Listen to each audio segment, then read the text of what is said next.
I'm Craig Winger, this is Mark Baird, and we're here to introduce you to the wonderful concept of reporting instructional hours. In adult education, we don't collect information on contact hours, we don't collect information on seat time, but we do use a rationale called instructional hour reporting, and it serves a purpose for our needs and your needs, and it keeps everybody happy. Mark is going to be talking about the concepts and how they're different, and how also we're going to clarify some confusion about how instructional hours actually work for your district for funding purposes and all that other stuff. So, Mark, take it away. Thanks, Craig. And I think that the instructional hours, the reporting of instructional hours has been a problem for a number of districts and colleges in audits. It's been probably one of the most common findings when adult education programs are visited by the Auditor General's office. Is the confusion or the findings, are they based on negligence or neglect or problems, or just? Well, I think it stems from, either a misunderstanding about the rules, or it's folks understanding the rules, but they don't have their systems refined enough to implement the rules. Because, as you'll see in a minute, it is somewhat complicated, and it can get difficult to manage, in terms of the information and which hours you're supposed to report and which hours you're not supposed to report. So I think that hopefully we'll be able to address this issue with this segment and educate the folks out there watching and make some progress on this issue. Great. Ready to take it away? I sure am. Okay. Contact hours and seat time are often used interchangeably to describe the units of time in which students are present when instruction is being delivered based on daily attendance records. The state does not collect contact hours, but the collection of this data at the local level is encouraged, as it can be used to analyze attendance patterns and effectiveness of instruction. It's important to note here, in general, just because the state doesn't collect something doesn't mean it's not important or useful. So in this case, even though we do not collect contact hours per se, you may want to collect them locally. Instructional hours are reported to the state, and they are used to calculate full-time equivalents, or FTEs, which do in turn determine workload. Instructional hours are the scheduled number of hours in a course with two modifications: a minimum enrollment threshold of 12 hours and a withdrawal policy for non-attendance that will reduce the number of hours reported for a course. The scheduled hours should equal a number of hours a student could reasonably expect to attend class. While you may have a lab that is available to students 8 hours a day, you should set the scheduled instructional hours for the course to reflect how many hours you expect students to use the lab, not the 8-hour per day window of availability. Students must be enrolled in a program for a minimum of 12 hours in a single reporting period to be considered an enrollment. There is an allowance for pre-testing of 2 hours per program and reporting period. So students must be reported with a minimum of 10 instructional hours for a program in a single reporting period to be considered an enrollment. This threshold is applied in Tallahassee. So you should report all of your instructional activity, even if it falls under the threshold. But you should be aware that you are not held accountable for those students. So if you have a student who has 9 instructional hours for a reporting period in a particular course, you do want to go ahead and report that. It is very important for you to understand the withdrawal policy. This is where I think people get tripped up. And it is what makes this particular concept of instructional hours unique. For students who have 6 consecutive absences, you must report a withdrawal dated on the day after the student's last day of attendance. You should report the instructional hours scheduled for the course from the first day of class to the withdrawal date. Now here's where it gets really interesting. If the student re-enrolls in the same class, the same reporting period, you should backfill the instructional hours you excluded due to the withdrawal and report all instructional hours for the course once completed, or if the student withdraws again, up to the next withdrawal date. Bear with me. I know it's a little difficult, but work through it and it will sink in. We'll give you an example. For simplicity's sake, let's imagine a student, let's call her Tara, enrolling in a class that meets 3 hours a day for 10 days. The scheduled hours for the course are 30, 3 times 10.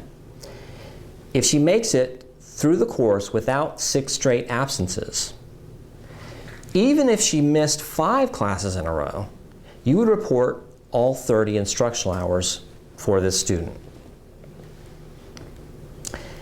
If, however, she is absent on the 4th day and never returns to class, she would have 6 straight absences and would be reported as withdrawn from the course on the 4th day of class, which is the day after her last day of attendance. Instead of the 30 hours, you would report her with 9 instructional hours, which equals the number of hours scheduled from the beginning of the class to the day after her last day of attendance. So it's 3 days attended times 3 hours a day equals 9 hours. If these 9 hours were the only hours reported for this student in this reporting survey, she would not count as an enrollment for accountability purposes because she is under the 10-hour threshold. These hours would still be reported to the state, however. If Tara had returned to class, say, on the 10th day, the last day, she would be re-enrolled in the same class, and the entire 30 schedule hours would be reported. All that the time that she had missed, or from her, when she had dropped initially, would be backfilled. So that in a nutshell is the withdrawal policy. And I realize it's easier said than done because these systems tend to be automated. We're talking about computerized student information management systems. What may happen, what we think happens sometimes, is that each time a student exits and re-enters a course, they're being enrolled for the entire scheduled hours, and there's a lot of duplicate hours that's taking place, and so you'll have inflation in the number of hours that are reported for these students that drop out and drop back in. Now, if a student tests out of a course and is placed in the next level, the student should be withdrawn from the course, and only hours from the beginning of the course until completion should be reported. Okay, so student post-tests during the course moves up to the next functioning level, all right, and enters another class.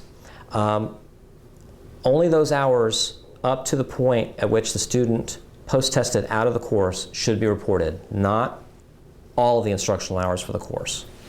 Mark, I have some questions about this, and based on some questions I have from people in the field that want to do contact time, they want to do seat time, and they may do it, and us requiring them to submit instructional hours is more work for them than reporting contact time. I understand that, but our system is only set up to report instructional hours. Their problem is actually that they seem to think that this is duplicative for them. Mm-hmm. And I there's nothing I can tell them other than the fact that this is the way it works right now, and this is the way our system is set up. We don't have any other methodology in mind at all to do anything with this, so it's not going to happen.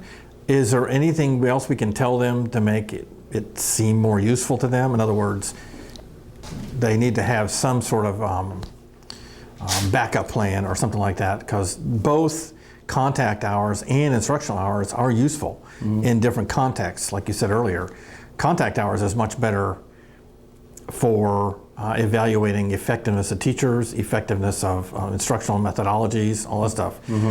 Much better than instructional hours. By the same token, contact hours doesn't keep track of lab time, which is what this whole instructional hour methodology was set up for, I think, more than anything else. So I don't know.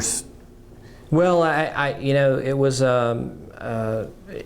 before my time at the Department of Education and yours, so I'm not sure about completely as to why the policy was developed and what it was trying to address, but it's what we have now, and I agree that it's not optimal because you are counting hours where the student wasn't actually there, or potentially a student leaves but is absent but doesn't meet that 6 absence threshold, or re-enrolls and you backfill all those hours. Those are not that's time, it's scheduled time, but it's time the student wasn't really actually in the seat. Right.